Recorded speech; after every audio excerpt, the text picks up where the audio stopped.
पुढचा अपडेट काँग्रेसच्या गोटात नाही। महाराष्ट्र प्रदेश काँग्रेसमध्ये आता काँग्रेस भाकरी फिरवणार का अशा पद्धतीचा प्रश्न विचारला जात आहे। नाना पटोलेंची गटनेतेपदी आता निवड होण्याची शक्यता आहे। यापूर्वी नाना पटोले सध्या प्रदेशाध्यक्ष आहेत।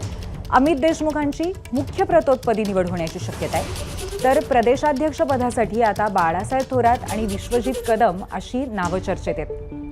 तसंच यशोमती ठाकूर, वडेट्टीवार, सुनील केदार या नेत्यांची नावंही चर्चेत आहेत। त्यामुळे एकंदरीतच संपूर्ण कार्यकारिणीच्या दृष्टीने काय निर्णय घेतला जाईल याकडे सगळ्यांचं लक्ष असेल। आपले प्रतिनिधी राजू सोनावणे आपल्या सोबत आहेत। आपण त्यांच्याशी या संदर्भात चर्चा करूया। राजू, नाना पटोले यांनी स्वतःच म्हटलं होतं की कदाचित प्रदेशाध्यक्षपदी ते नसतील आणि त्याबद्दल त्यांनी तसं स्पष्टही केलेलं आहे। पण त्याचबरोबर महत्त्वाची दुसरी भूमिका त्यांना मिळण्याची शक्यता आहे। तर प्रदेशाध्यक्षपदी आता कोणाच्या नावाची जास्त चर्चा आहे?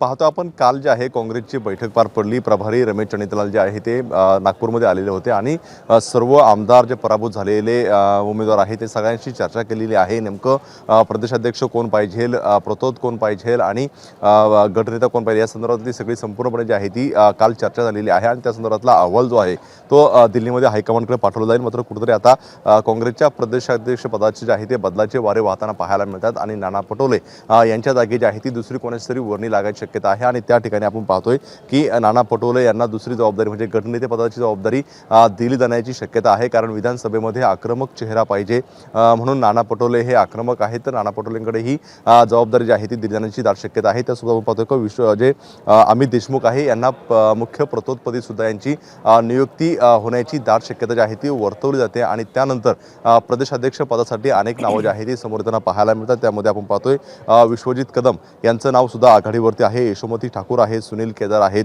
विजय वडेट्टीवार आहेत आणि बाळासाहेब थोरात यांचं सुद्धा नाव जे आहे ते मोठ्या प्रमाणावरती चर्चेत असल्याचं आपल्याला पाहायला मिळते। बंटी पाटील यांचं सुद्धा नाव जे आहे ते चर्चेत आहे।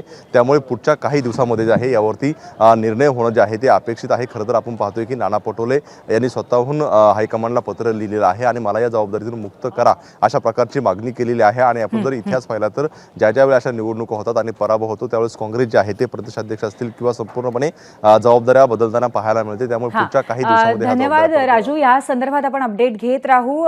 या चर्चा आपण चालू आहे त्याबद्दल चर्चा करत राहू। धन्यवाद। एबीपी माझा, उघडा डोळे बघा नीट।